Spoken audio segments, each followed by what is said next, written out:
disciples from foreign countries.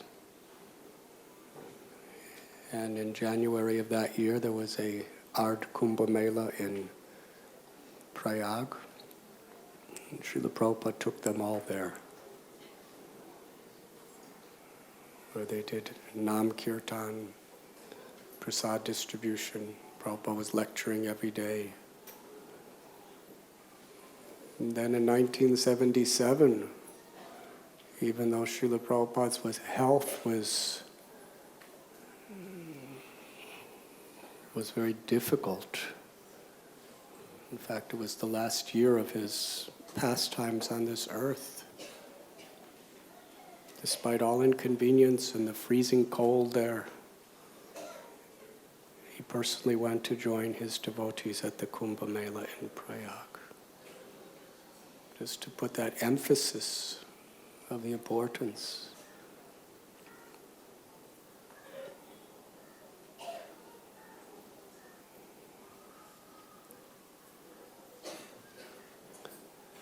So at this very moment in Haridwar, the Kumbh Mela is happening. Millions of people are gathered.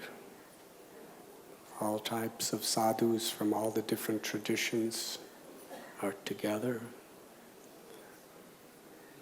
And Mother Ganga is flowing very mercifully.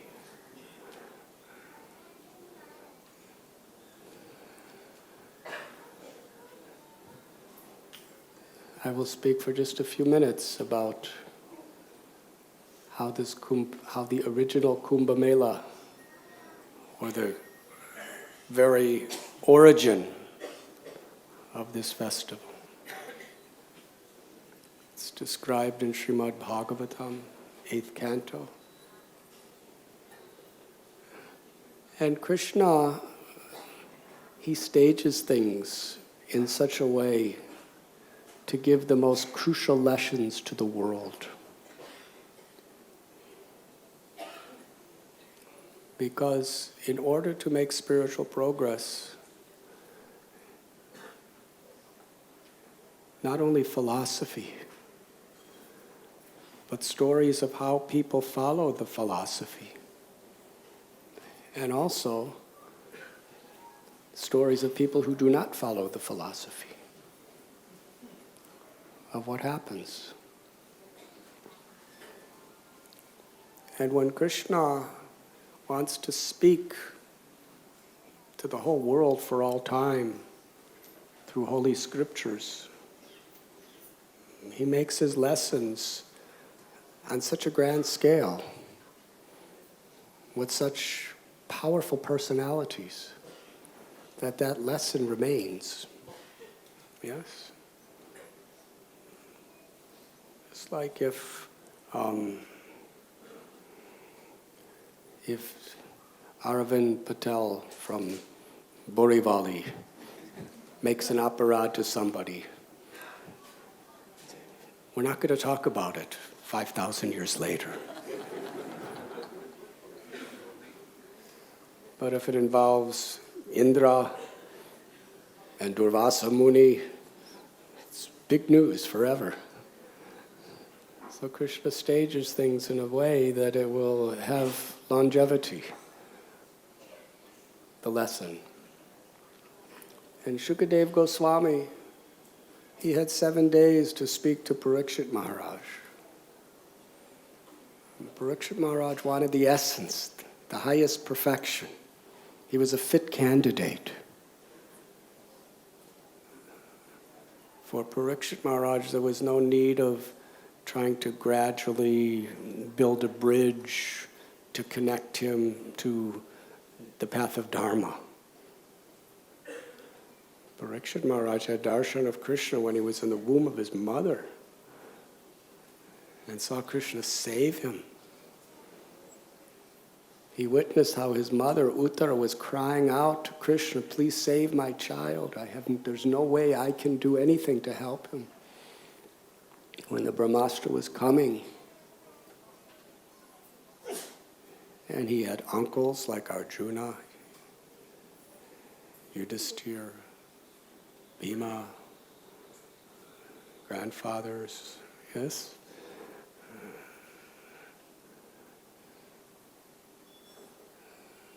very special person.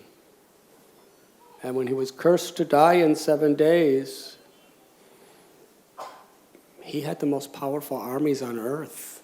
He could have marched to Swami Grishi's ashram, punished him for this misdeed of his son. But Parikshit Maharaj understood the will of the Lord. Today, we heard a question from Bhaj Bihari Prabhu that if we're mistreated, should we tolerate it and forgive? Or should we clarify our position as being innocent?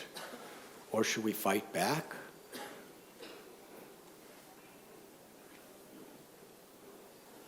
According to how we could best serve the interests of God, that's how a devotee decides. Bhima, he was a very, Ananda Vrindavan Prabhu asked the question, it's very tempting to be like Bhima. To fight, to eat, so many things. But actually Bhima was a great Vaishnava. He was forgiving, he was self-controlled, but he did what he personally could do to best serve Krishna. Yes, Krishna wanted him to fight that battle. So he had to do the needful for that purpose. Yudhisthira was doing all the forgiving and everything, but it didn't work. And Bhima would have followed behind, but it didn't work. So he did what Krishna wanted him to do. When Draupadi was offended, Bhima was very upset. It wasn't an offense against him, it was an offense against a great devotee, his own wife. But then we take his, what would you call it, nephew, Parikshit Maharaj. And he was cursed to die in 7 days. He didn't get angry. He didn't take revenge. Completely forgave the little child, Shringi, and his father, Swami Grishi. Not only did he forgive them, but he accepted that he was at fault. He made a mistake. And he took it as the Lord's blessing to be cursed to die in 7 days. And because he did it this way, he staged the Srimad Bhagavatam. So he was simply doing what would be best for the interest of Krishna's desire, to help the fallen souls in this world. So we find Parikshit Maharaj and Bhima Maharaj, they appear to be doing very different things, but actually they're one. They're both doing what would best serve the interest of the Supreme Lord. They were both like puppets surrendered to the will of Krishna. So when Sukadeva Goswami was under that banyan tree on the bank of Ganga, with Parikshit Maharaj hearing his questions and seeing his sincerity, he took the most important, essential histories, not only of this universe, but of a whole wide spectrum. Sukadeva Goswami was a self-realized soul. His father was Vyasadeva, who's Trikalagya. He took the essence of all knowledge and the histories that portrayed that best to teach people the path of how to attain pure devotional service. And it's very interesting how the Srimad Bhagavatam chronologically progresses. In the 8th canto, he elaborately explains the surrender of Gajendra. who was not a human, he was an elephant. And how he was big and he was strong and he was proud. He was the king of the jungle. Even the lions and tigers would offer all respects to him in fear. But in that situation, even though he was the biggest and the strongest of everyone, in this material world, whether you're a demigod or an elephant, or anything in between, or an insect, situations will come beyond our control. Material nature is so expert at getting us. Nothing could harm Gajendra. But when he was in the water, for those moments, and he wasn't in his own element, he was struck by a crocodile. Now on the land, Gajendra could have crushed that crocodile in moments. But in the water, the crocodile had an advantage over him. So it was very inconceivable. He just happened to be in the right place at the right time to be defeated. Otherwise, nothing could have harmed him. And please know that he was not living in, he was not living in the forests of Kerala. He was on a heavenly planet. Very special place. But still, the crocodile got him. And he fought with all of his strength, with all of his might. But as time progressed, he understood there was nothing he could do. He was actually on the verge of death. He was about to die. And there was nothing he could do about it. It was a situation totally out of his control. Now this is extremely painful. Because when we come to this world, we want to be controllers. And when situations are painful, miserable, and totally out of our control, it's not only humiliating, it's miserable. But it was that situation in which Gajendra gave up his attachment to his elephant body and his elephant mentality and all the material possessions all around him because he knew it was all going to be taken away in a second. And at that point, when he gave up this bodily conception, knowing it wasn't going to last, and he gave up all of his illusions that he was the proprietor and he was the controller and he was the provider, then he remembered his devotional activities from a past life. He was a devotee of Vishnu, and he learned many prayers. And he plucked a lotus flower and put it in the air and offered it to Krishna. And offered his prayers of love, prayers of surrender. And amazingly, Gajendra was not asking, please save me from this crocodile. Please save my life. His prayer was pure devotional service. I'm yours, my Lord. I offer my body, my words, my life, my everything to you. In the form of this lotus flower, I'm offering you my very life. Do what you like with it. I'm yours. And Krishna came down and saved him. But how he saved him is interesting. He didn't just save his life and tell him, now you go back home. He saved his life and then gave him a spiritual body, put him on an airplane and sent him to Vaikuntha.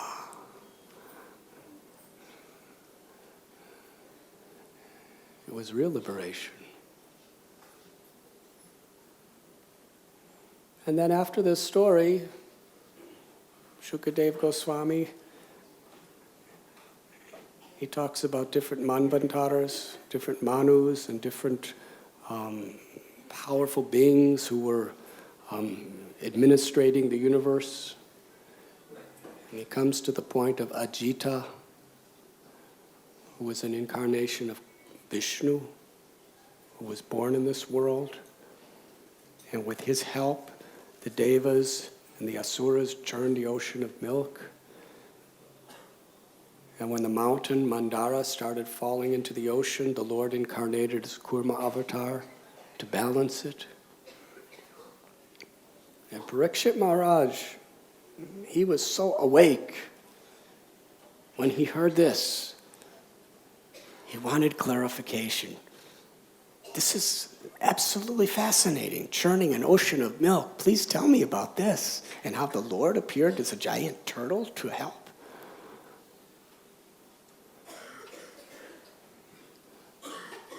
And the story begins again with Indra. Now, when we talk about Indra, two things. We should, with great respect, because he's a deva. And his mistakes, when they're in the Srimad Bhagavatam, he's serving the purpose of the Lord. So we should understand, if your mistakes were going to be recorded forever in Srimad Bhagavatam, then we would acknowledge your mistake as being something very holy. But they're not. So don't make mistakes. Indra could do it and spread the message of Sanatana Dharma and pure devotional service through his mistakes. Because ultimately he's Krishna's puppet. Krishna's using him. From a never perspective, with the different manus changing, different people take the post of Indra. Yes? So the person who made this mistake is not the Indra of today, most likely. So don't worry about it.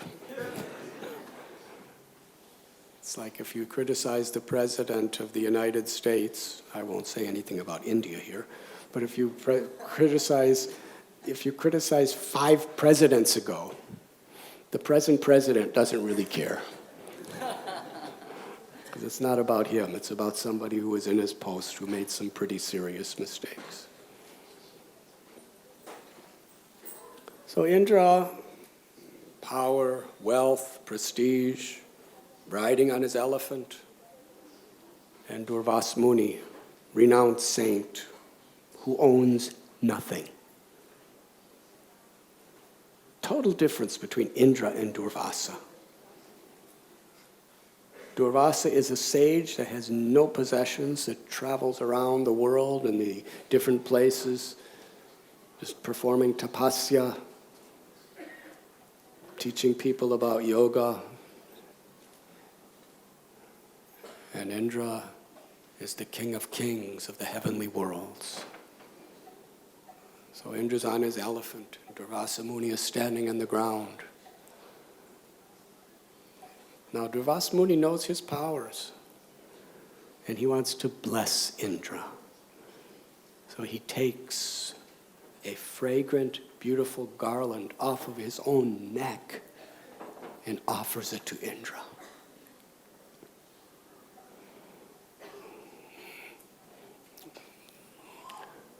Sometimes, when you have a lot and you really think yourself great, you cannot be grateful. If you're grateful, it's very unlikely that you'll ever make any serious offense to anyone. But if you're ungrateful, it's inevitable that you will. A grateful person thinks, I don't deserve anything. In fact, I deserve so many difficulties in my life. And if somebody does good for me, if somebody tries to help me, We feel so grateful to that person. And even if things go wrong, and we're put into a suffering situation, we're grateful. We're grateful that it could be worse, and it's only this. Tateinu kampam susimikshimano. Or we're grateful because it's an opportunity to turn to God. We're grateful because it's an opportunity to learn something. Whether we understand what we're supposed to learn or not, if we're grateful, the message is revealed to you. If we're not grateful, the message is never revealed to you. So gratitude means any situation. We're grateful to whatever comes in our life, even if they're the reactions to our own mistakes. We're grateful that God, through material energy or directly, whichever way, is trying to rectify from making these mistakes in the future. And if we've done nothing wrong and still some things are coming on me, at least that's what it appears. Even if we cannot understand specifically why, we're grateful because we have faith in the goodness of Krishna. We have faith that if we turn to Krishna, that's the real success in any situation. Success isn't how things turn out in this world. Success is how we turn to Krishna in the process. Jagannath Mishra and Sachi Devi, they had 8 daughters, and each of them died immediately after birth. Now, anyone who is a mother knows how painful that must be. You're carrying a child in your womb for 9 months, and you love this child, you want to serve this child, you have no children at all, and you're yearning to have a child, and then it dies. You see it, it's so beautiful, and it dies. 8 in a row. But Sachi Mata and Jagannath Mishra, with each time they continuously increase their love and devotion to Krishna. They weren't grateful that the child died, but they were grateful for the opportunity to love Krishna, to serve Krishna, to surrender to Krishna, even in that most sad situation.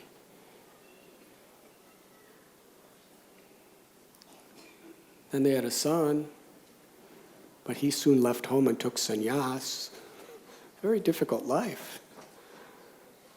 And when Krishna, in the mood of Radha, entered into the womb of Jagannath Mishra and Sachi Devi, he remained in the womb for about 13 months. Hare Krishna. Now, for you brahmacharis, you don't understand what this means. That's a long time. That's almost 1.5 times a pregnancy. So everything was happening, and they were grateful. And the result, Lord Gauranga Mahaprabhu became their son. They were really grateful. But then he took sannyas and left them. So through these beautiful incidences, we understand what gratitude really is. To see the opportunity.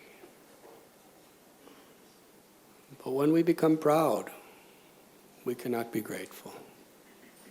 Actual gratitude is a symptom of humility. Trinadapi sunichena taro ibasi hishnuna amani namane dena kirtaniya sadahari. To be humble like grass, tolerant like tree, offer all respect to others and expect none in return. That is the formula by which one could truly take shelter of God through His holy names.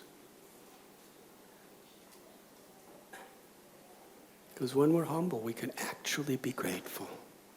Because when we're humble, we think, I don't deserve anything. Whatever apparently good or bad is coming, I'm grateful for the chance. It's a gift of God. And I know what to do in this situation. To bow one's head and turn to God with love. That is gratitude.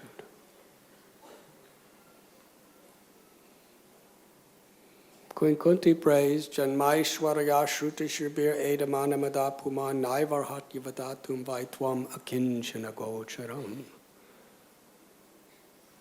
That those who have material opulences, especially wealth, beauty, education, and prestige, which may come from a high birth or whatever, such persons, the tendency is they become proud of their beauty or their knowledge or their strength or their wealth or their fame. They can't be grateful. They can't cry out the name of the Lord with feeling. So here is Indra. He's beautiful. He has unbelievable wealth. He's incredibly intelligent and highly educated. He's very famous, very high birth. So Durvasa Muni, this little yogi with matted hair, just walking along the street, gives him a garland. Indra gets garlands all the time. Yes? It's interesting. Somebody that comes from the West, when they come to our temple, not a devotee person, but just an ordinary person, you give them a garland and they're absolutely thrilled. They never got a garland before. Really, they're thrilled. They're just so, they put it in their little plastic bags and save it to show everyone at home, and they have people take photos of them and they show all their friends, you see, they put a garland on me. I wore a garland, they gave me a garland. It's something very special and new. But when you become a Swami like Chandramali Swami, everywhere you go, people are smothering your face with garlands. Yes, and you're just taking them off and saying, I wish they'd stop giving garlands.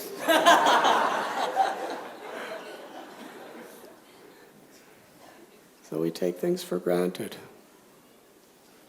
We take great things for granted. Now, a great personality doesn't even take the simplest things for granted.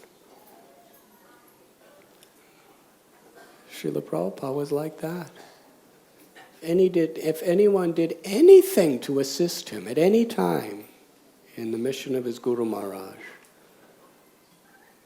Prabhupada would never forget that. He was so grateful.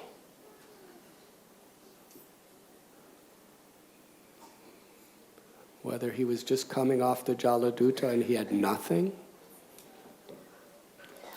or whether he was flying in jet planes around the world 13 times with hundreds of devotees waiting for him wherever he went, whether he was staying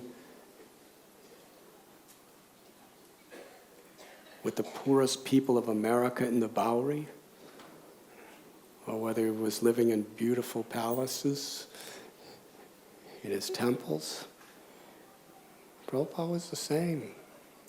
He was grateful for even the simplest thing, whether it be a flower offered or just the enthusiasm of a devotee service. So here we find Indra, because he was proud, he couldn't appreciate the simple gesture of being given a garland. Yes? And therefore, instead of seeing the blessing, he just saw it as something very ordinary. This is a very, very critical lesson for all of us. Everything in Krishna consciousness is a divine blessing of the Lord. And how much we deprive ourselves if we take it to be something ordinary. Every time we sit down to chant the holy names, every time we hear from a Vaishnava speaking, every time we open the Srimad Bhagavatam to read Prabhupada's purports, every time we come before the deity, every time we receive prasad, we are receiving divine blessings. Factually, it may have taken us millions of births of being born, struggling, and dying until we finally get these blessings. It's not ordinary. It's very rare. Any connection to bhakti is the rarest thing.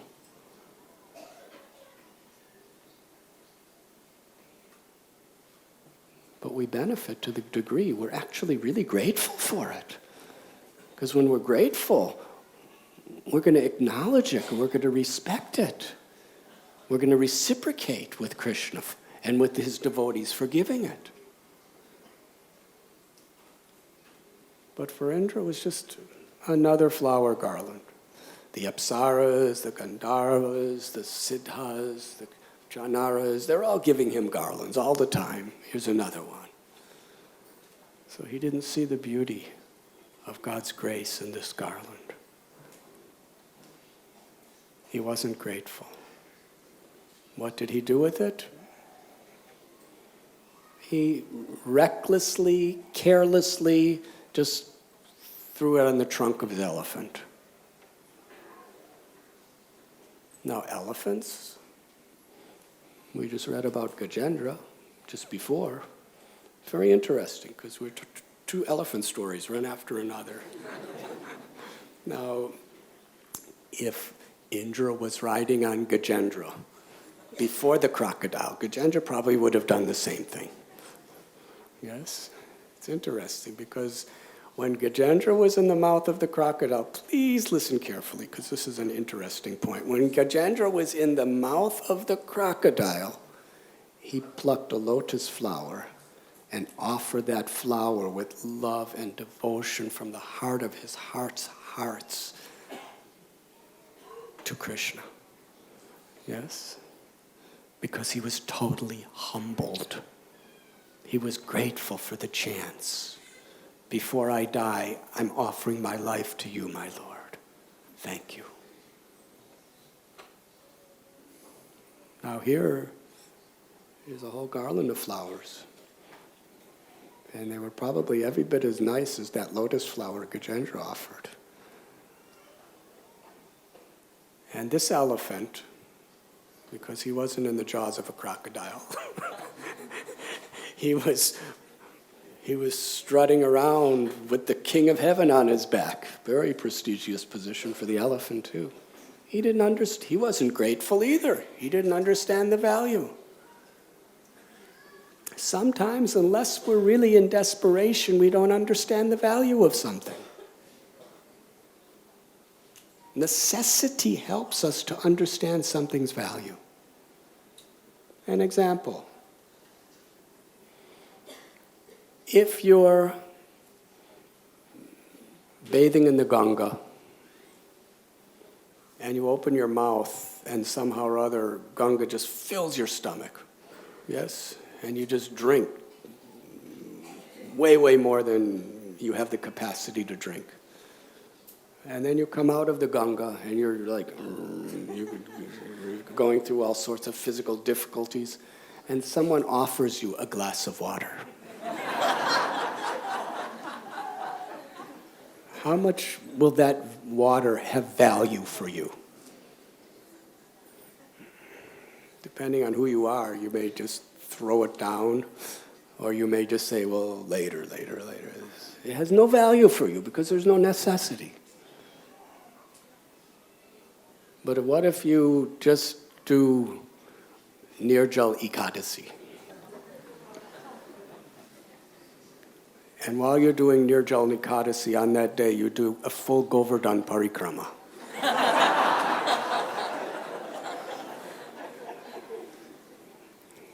And it's the month of June, before the rains, when it's at the hottest point. Yes? And somebody offers you a glass of water. What is the value that that glass of water has for you at that point? It has incredible, it has life-saving value because of necessity.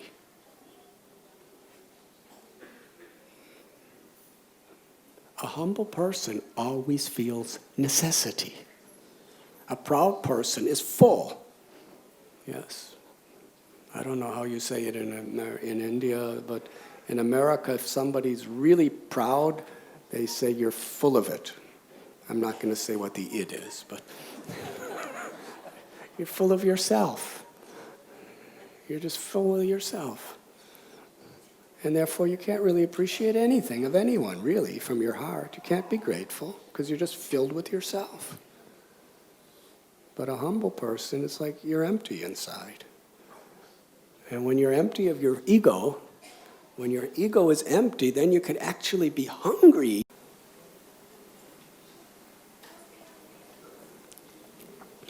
That is a blessing.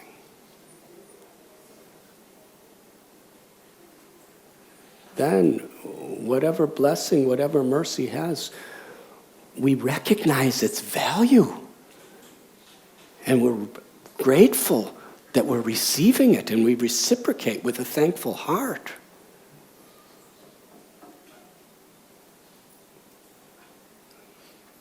So for Indra, it's just another garland. For the elephant, didn't mean anything. He took that garland and threw it between his legs. And being between his legs, the legs came together as he was walking and crushed, smashed the garland. And then the garland fell to the ground, all smashed on the street side. Durvas Muni. Krishna uses him too.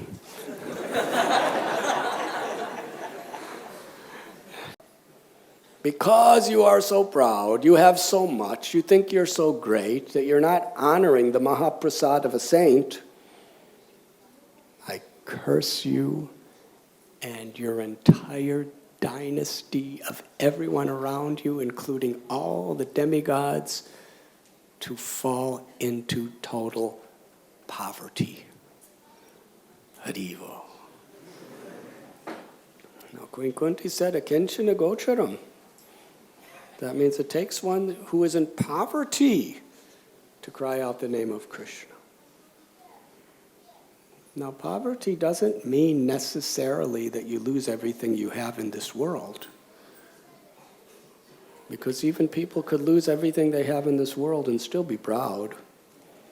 That means it's not bona fide poverty. Real poverty means that we're no longer thinking in terms of I and mine. King Prataparudra, he was the king of Orissa, but he was a Kinchana Gocharam because he understood everything belongs to Krishna, and he wanted to use everything in Krishna's service. Yudhishthira Maharaj and his brothers, they were in poverty when they were living in the forest for 12 years. But then they were made the kings of the world. But for them, they were still a Kinchana Gocharam because they didn't consider anything to be their own. It's Krishna's children. It's Krishna's wealth. It's Krishna's position. It's Krishna's power. I'm just servant of the servant of the servant in whatever situation. And we're grateful for whatever situation because there's always service. And there's always a chance to turn to Krishna and chant his holy names.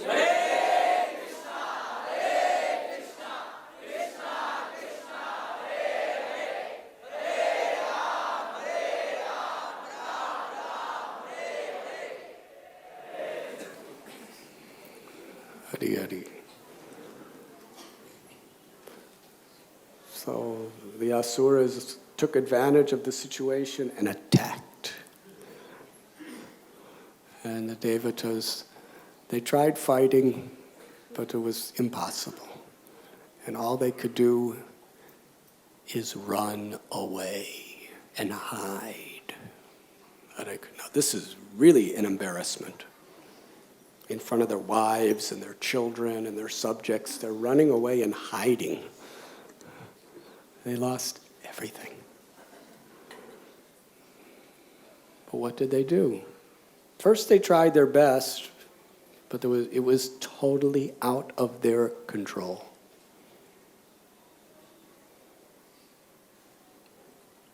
I've seen devotees, who had their problems, had their issues,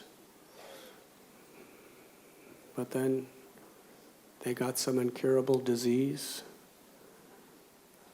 or some situation of health where everything's totally out of your control. There's just nothing you can do. You're suffering, you may die. You're like Gajendra in the clutches of the crocodile of disease or some other complication. And it's amazing how such sincere souls, they grow spiritually like never before. Because they recognize their humble position. They take shelter of the Lord. They pray to the Lord. And we have seen people become perfect in that situation, where they honestly accept the fact, not just in theory, but in realization, I am not the controller. There's forces beyond me. I desperately need the help of Krishna. So the demigods were understanding this. And they all went to Lord Brahma. They went to his assembly place and told him their situation. And because we cannot approach God directly. We can approach God, but it has to be through the blessings and the mercy of those persons who love God. Even the demigods follow this. They always go to Lord Brahma, who's the guru of all the demigods.